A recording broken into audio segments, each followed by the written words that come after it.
welcome back to the final and 14th session of the Referral Mastery course. I do hope and trust that this series has been a blessing to you, that it's opened your eyes, that it's given you motivation, and that it's also given you some clear strategy and guidelines for what you can do each day. Now, that is exactly what we're going to kind of put the cherry on this cake today to achieve. We are going to look at how you take this whole system and break it down into daily, weekly, and monthly goals, so that at the end of today's session, you will understand not just why you need to keep up a certain momentum of contact with your database, but exactly what that frequency of contact looks like. So before we get into that, let's remind ourselves of where we've come. One last general overview of the apple tree diagram, and then we'll get into the content for today. So we started off looking at your database, which is the apple tree itself on the diagram. And there were 4 steps to organizing your database. You built, which meant you made a big list of people that you knew. You then sorted that list down to your 100 to 300 advocates, and then everybody else sits on a B list behind that. You then captured those 2 lists, your advocate list and your B list, on your contact management systems and on a bulk email system if you're using MailChimp or something like that.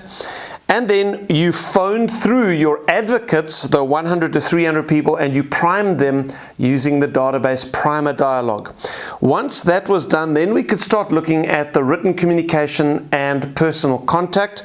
And of course, while we're looking at the database, the written communication, the personal contact, you're also learning certain dialogues. And at the end of the day, we have learned 6 dialogues that are central to working by referral. So a whole bunch of written communication techniques, the 2 most important of which you will be using regularly in your system are handwritten notes and items of value.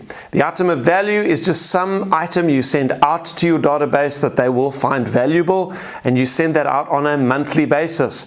And I do recommend that you send a hard copy version with a covering letter to your advocates every month, and then that same item doubles as the newsletter, the email newsletter, which everyone gets, your advocates and your B list. Then there are some letters that you launch the program with. We talked about how you reward people for referrals. You reward them immediately when they give you a referral. Use a little voucher and use a handwritten note. And then a couple of other techniques on the written communication side. On the personal contact side, we said you need to follow up your monthly item of value that's going out to your database. You need to follow that up with personal contact, because it's really the personal contact that is the catalyst for those referrals to come in. So we talked about different ways you can have personal contact with your database. We spoke about phone calls. That's obviously the stock standard way of keeping in touch with people. But we also talked about various face-to-face methods of keeping in touch. The primary method with all your advocates is the Pop-By. Now, you're going to see today, you're going to have the equal goal of how many Pop-Bys per week and how many phone calls. But if there's one thing you don't get done every week in our system, it's going to be the Pop-Bys. Obviously, because that requires logistical organization, and it takes time because you're actually going to people's homes or offices and quickly popping in. Now, it's worth doing because you get more referrals on Pop-Bys than you do on anything else in the system. And yet, if you don't get to your Pop-Bys each week, you need to replace those with a phone call. And that is a point that I will remind you of later today. We then looked at super advocate lunches and business-to-business meetings as supplementary techniques once you've got your system up and running. And then client parties, which I reckon you should do twice a year. It's a wonderful way to really solidify the relationships that are building in your database. You may then remember also we did a session on service excellence, and I gave you 6 service excellence techniques to give your clients a reason to talk about you after the transaction. Okay, I think that's a great overview of the apple tree diagram. Hopefully it all makes sense to you and you're kind of feeling like, wow, okay, now Stephen, tell me, how do I actually implement this thing on a daily basis? And that's what we're going to get into. In order to work our way towards the daily goals, I want to have a discussion with you about critical mass. I want to remind you what critical mass is, first of all. Critical mass is that phenomenon where you associate a certain brand of a product type with the entire industry. So you don't vacuum a floor, you hoover a floor. You don't do an internet search, you Google something. Now, what we're trying to do with our system is get you to have critical mass with in the grand scheme of things, a relatively small group of people. We're talking 100 to 300 people that you want to have critical mass with. And that is the great differentiator with my system. We're saying to you, you don't need to have critical mass with the 6,000 homeowners in your farming area. You just need to have critical mass with 100 to 300 advocates. And obviously what that means is when those 100 to 300 people hear the word property, buy, sell, home, real estate, house, they immediately and involuntarily think of you. It triggers the recollection of your contact, and you're continually asking, oh, by the way, if you know anyone thinking of buying or selling their home, would appreciate my service, please call me the details, and I promise to look after anybody you refer to me. That's the point of what we're doing here. Now, I want to ask the question, why should we build critical mass with 100 to 300 people? I mean, what's the potential here?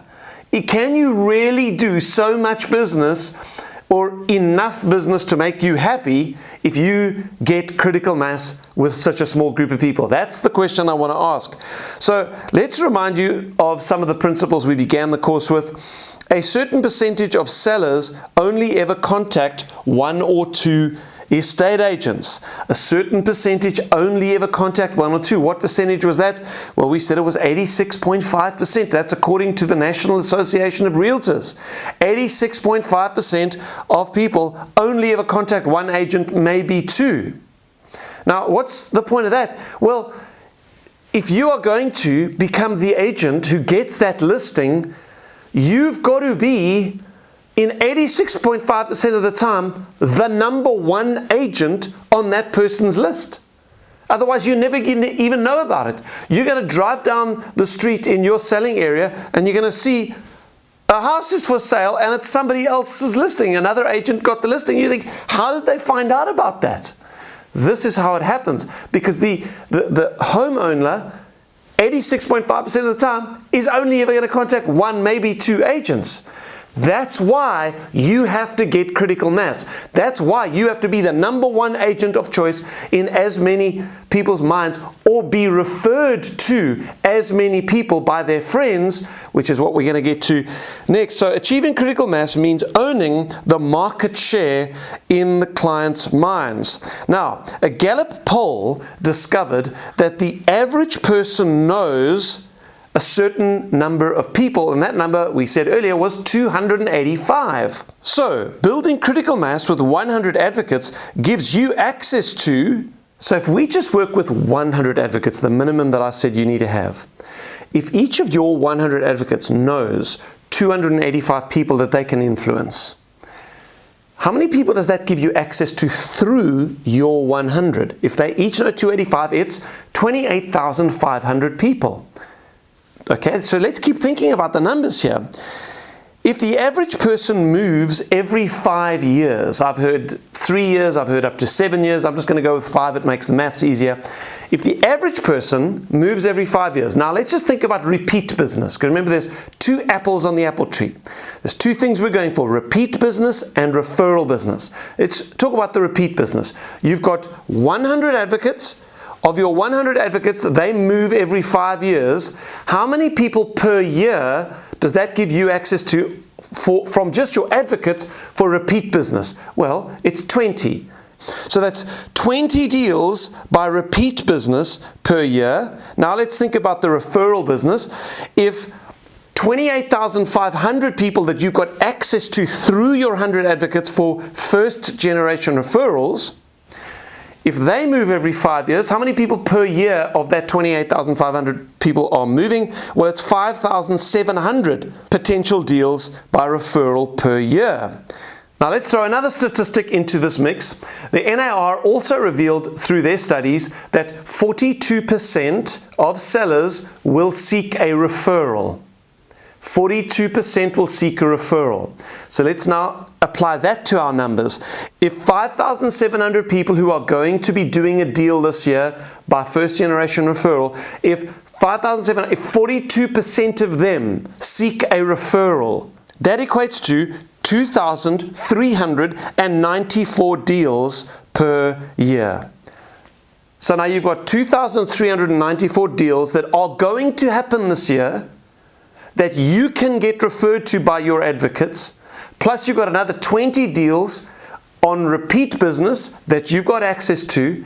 So if we were to say, you're not going to get all the referrals and maybe you won't even get all the repeat business. Let's take a percentage. I mean, if you were to only get referred to, say, 30%, a third of all of the people that you could get referred to, how many deals will that be? 30% of 2,394 deals is like it's 700-800 deals. You're not going to do that every year. So let's say you only get referred to 3% of the people that you could get referred to through your advocates. Just 3%. And then let's say you only get half the repeat business that you could. Let's look at those numbers. Well, the average single side commission in the US is $13,700. Again, that's according to research. So if you were to do 3% of the referrals and half the repeat business, that comes to, it's 72 deals by referral, it's 10 deals by repeat, that's 82 deals for the year. If you were to do 82 deals, you would make $1.1 million for the year. In South African terms, the average commission on a deal is 55,000 Rand, and so 82 deals would give you an annual income of 4.5 million Rand. So I want to ask you, how's that as far as income? Would you be happy with 1.1 million US dollars per year's income, or 4.5 million Rand as the income from your real estate business? Is that acceptable to you? Well, if it is, then this system should now seem awfully intriguing and awfully appealing. Because what we're saying is you can make that amount of money without making one cold call, without any geographic farming, without any social media, without any of the other traditional means of marketing. All you're doing is you are building relationships and taking care of people. You are building relationships with 100 people. In that case, it's 100. I mean, that hopefully staggers you. Hopefully that opens your eyes to the potential of a good referral system. Guys, this is why the top agents in the world all work by referral, and this is why their business does not have to overtake their life. Because they get very good at building very strong relationships of loyalty and trust with a relatively small group of people, and their whole business is built by working with that small group of people. And these are the results if you're just getting 3% of the referrals available to you. So the next question we got to ask then is, how do we maintain critical mass? If critical mass is so powerful, if it can be so profitable, you've got 100 to 300 advocates now you're wanting to keep in touch with. Okay, Stephen, you've got my attention. What does the research say about maintaining critical mass? How many items of value do I need to send them? How many phone calls do I need to make in a year? How many times do I need to pop by and see them? Like, okay, tell me how to do this, because I can see if I can maintain critical mass, my income is going to blow up. Okay, research conducted with thousands of top agents indicates that the number of touches necessary each year to maintain critical mass in someone's mind is at least, boom, number of times. I want you now just to write down on a piece of paper in front of you what you think the answer to that question is. You have an advocate, Mr. Jones. How many times do you need to touch Mr. Jones, whether it's an item of value or a phone call or a pop-by or a client party? How many times do you need to touch him per year in order to, boom, have that involuntary trigger, critical mass? I need to call Stephen. My next door neighbor wants to sell. How many times per year? What do you think? Write a number down. Okay, so here's the number that the research has shown us. It is at least 24 times a year. If you can do it slightly more than that, all the better, but at least 24 times per year in order to have critical mass. Now, how to touch an advocate 24 times a year? Now we can start drilling down to our system, and you're going to see why I have set the goals I have been setting for you throughout the whole course. So let's look at items of value. How many touches will Mr. Jones get from you via an item of value? Well, he's going to get an item of value in the mail once a month. He's also going to get the email. We could maybe count that as 2 touches. I'm going to count that as 1 touch, the item of value, and that goes every month. So that's 12 touches per year using the item of value. Phone calls, I said you need to phone through your database every 3 months. That's what I told you at the time when we did phone calls. Well, if you're phoning through every 3 months, Mr. Jones is going to get 4 phone calls per year from you. So that's 4. I also said the same for Pop-Bys. You need to pop-by your advocates, if possible, every 3 months. Now, if you do manage to keep that up, that's going to be 4 Pop-Bys per year. Now just remember, if you only manage to pop by Mr. Jones twice in the year, which would be a pity, but let's say you only get to see him face to face twice in the year, the other 2 that you've lost need to be made up in phone calls. Then he would get 6 phone calls in the year. It's an important point that we don't lose touches because we have to maintain critical mass. So that's 4 Pop-Bys per year ideally. Personal notes. When do we send personal notes? Well, it's after the Pop-By. Essentially, it's the same. You've got to send 4 personal notes per year to your advocates. So that's 4. And then I said you need to have at least 1 big client party that everyone gets invited to every year. So that's 1. Now, if we add up 12 items of value, 4 phone calls, 4 Pop-Bys, 4 personal notes, 1 client party, that comes to 25 touches in the year. Now you can see why I have been setting the goals for each of the strategies I have throughout the course, because when you add them up all together, it gives you the necessary number of touches to maintain critical mass with your advocates. Hopefully that makes sense. So let's break that now down to monthly, daily, and weekly goals for a given database size. You're going to have to do the maths yourself based on exactly how many advocates you have. I'm going to assume you've got 150 advocates for the sake of this exercise, but you can duplicate it if you've got 100. If you've got 300, you can do the same maths to come up with your daily and weekly goals. So for 150 advocates, if you're sending an item of value every month, obviously that's 150 items of value per month that you send out, 1 for each advocate. Phone calls, if you're phoning through 150 people 4 times per year, that works out as 12 phone calls per week. It's going to be the same for Pop-Bys because we do the same number of Pop-Bys. It's 12 Pop-Bys per week. Remember, if there's a week where you don't do any Pop-Bys, you get stuck in your house because you've got the dreaded log and you can't get out, how many phone calls are you going to make that week? 24 phone calls that week. Now, I hope that when you see that, even if you do no Pop-Bys, to keep up with your weekly personal contact, you're going to need to do 24 phone calls. Guys, with some real estate trainers, they're going to be teaching you to make 20 to 30 phone calls per day in order to build your real estate business. 24 calls a week is nothing to make $1.1 million a year or 4.5 million Rand a year. Again, I hope you can see how powerful this strategy is of focusing on certain individual people and building strong relationships with them. So 12 Pop-Bys per week, 12 phone calls, and then it'll be the same for personal notes, which is 12 personal notes per week. And again, you're going to need some kind of CRM system to be tracking who you're phoning, who's got a personal note, so that everybody gets equally treated through the list of advocates. And then you've got 1 client party per year. So now let's take a step back. If you want to work by referral and you've got 150 advocates, this is what your life now looks like. You send 150 items of value once a month. Everyone gets 1. You make 12 phone calls per week. You do 12 Pop-Bys per week. You write 12 personal notes per week. And you have 1 client party per year. Is that manageable? How do you feel emotionally when you see that as our goals? I hope that your response is, you know, that's actually not that hard. I can do that.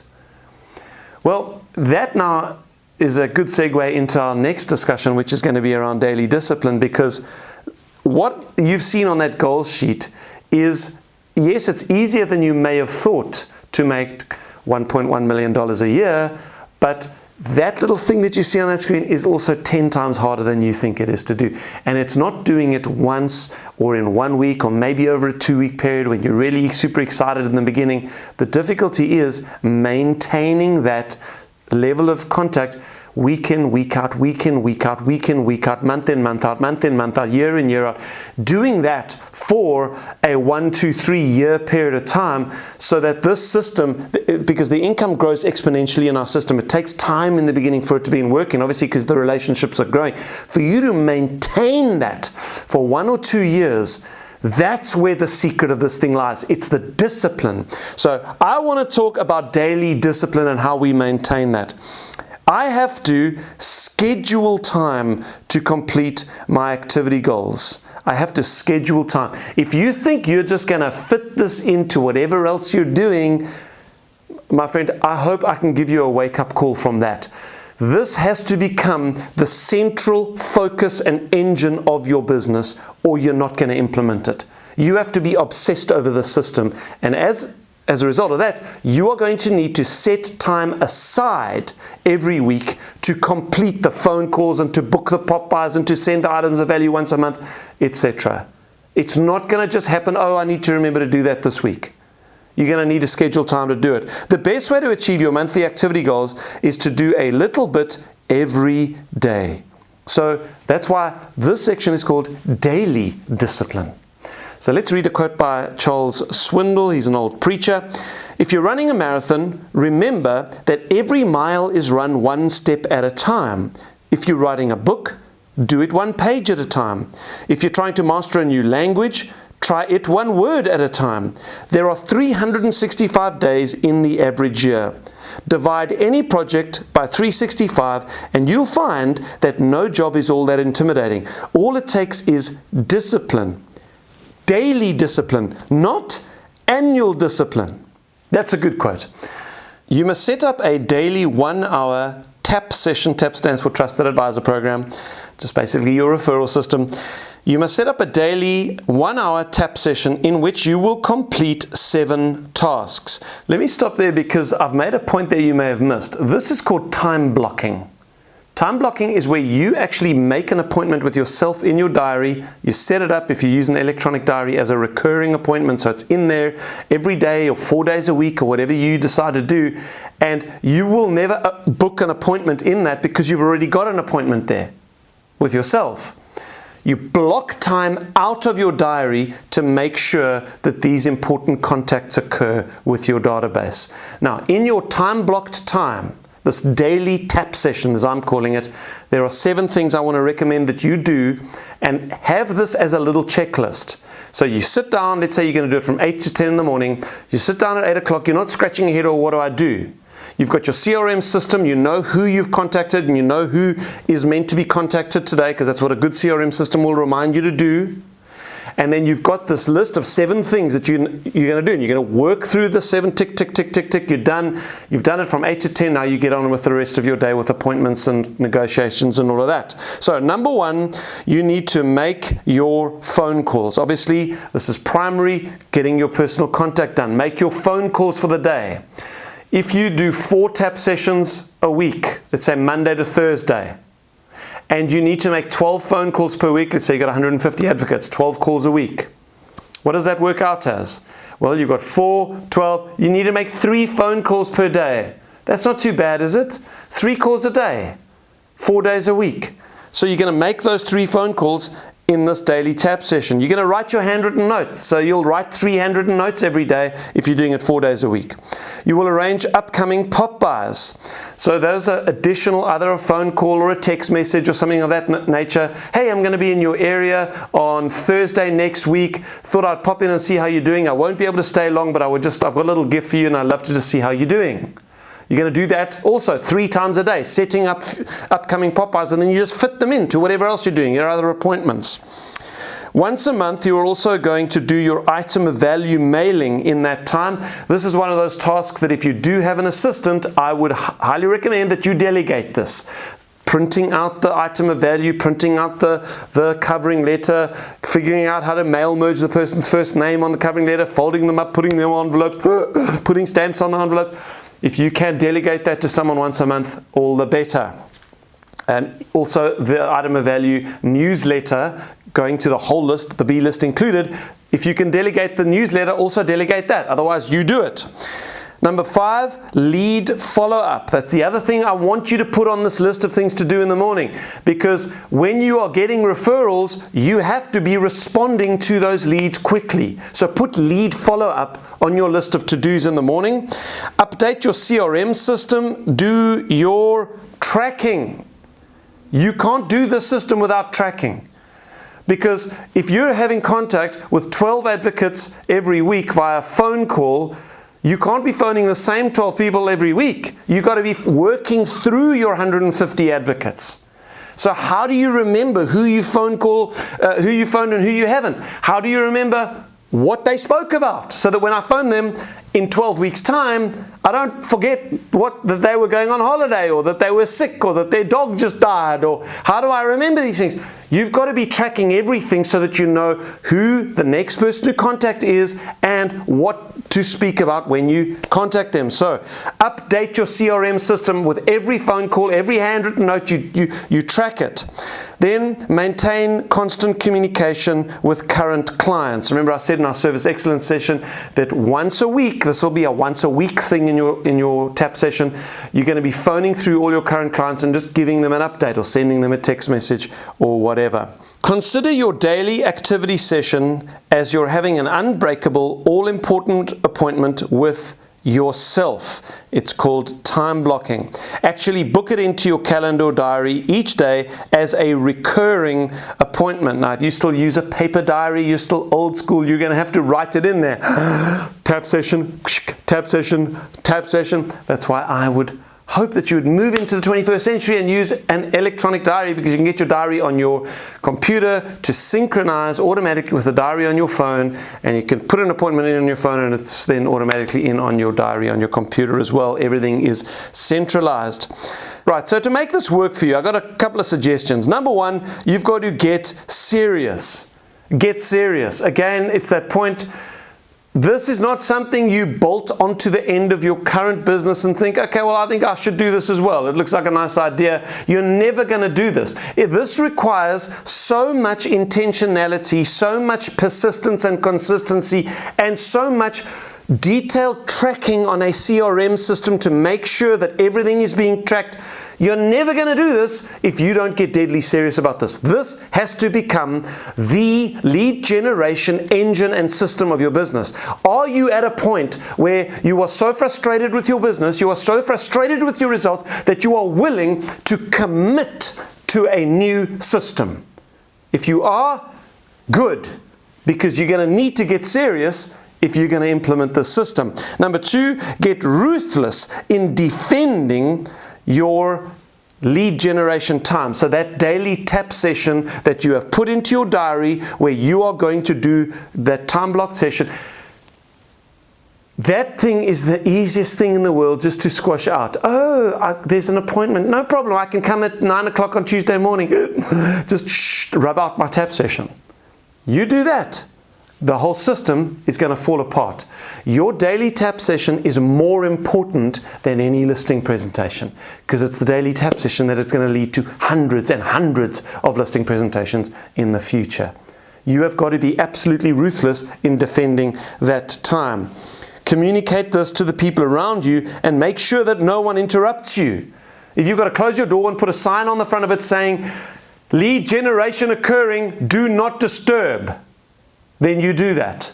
Carve out that time. Make sure that people know they are not to interrupt you. Never schedule appointments in this time, and be careful taking incoming calls. If I were you, I would put my phone on Do Not Disturb. You can make outbound phone calls, inbound phone calls, go to voicemail. You will pick up the messages afterwards. Don't worry, the people will still be there. Daily discipline. Right, what happens if you do not do this? Well, failure to stay disciplined with your activity sessions will lead to. I've done this with so many people through the years. I can tell you what's going to happen if you start compromising on your daily tap session. Procrastination will become your biggest enemy, and you will find that by the end of each week, you feel so far behind that you will give up on trying. You'll get to the end of the week and you'll think, oh my word, I've got to make 12 calls, 12 Pop-Bys. I've got to, there's no ways I can get through all of that today.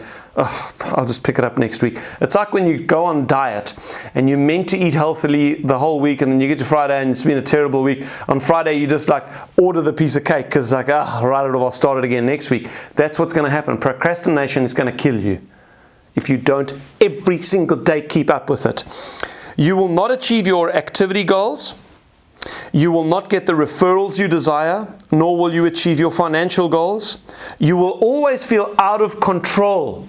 You know, when you've set yourself a systemic goal for your business or your health or whatever, and then you're not hitting those goals, you live with this enduring sense of unease, of being out of control. It's a terrible way to live, and you don't want to run your business that way.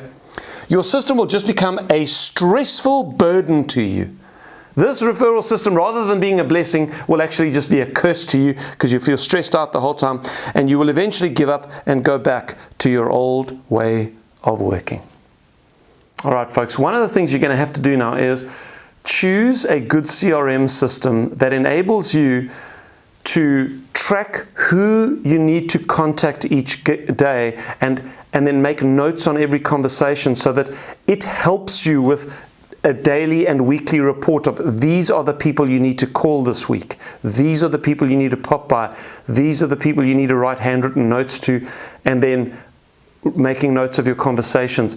So whatever CRM system you've got access to, it will have the functionality to do that. That's what CRM systems are designed for, but you're going to need to figure out how to do that and begin using it. I want to finish off with some steps toward mastery and then bid you farewell and God bless for the future. So number one, work out your activity goals. I gave them to you for 150 advocates. You need to go and do the maths if you've got 100 or 300, whatever. Number two, decide on your time blocking plan. When are you going to carve out time, how many days a week, in order to complete those weekly goals? Get to work. Number three, begin implementing the system.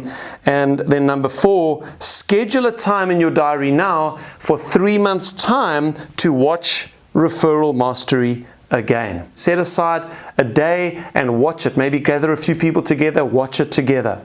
Do it every 3 months. I promise you, it'll be a blessing to you. Lastly, if you want to connect with me personally, you're welcome to do so on any of my social media channels. There are the handles. You can connect with me there. It would be great to hear from you. If you've got testimonials of how the system has impacted your life, if you've got stories of what's happened, I would love to hear them. Please do connect with me, and it'd be great to hear from you.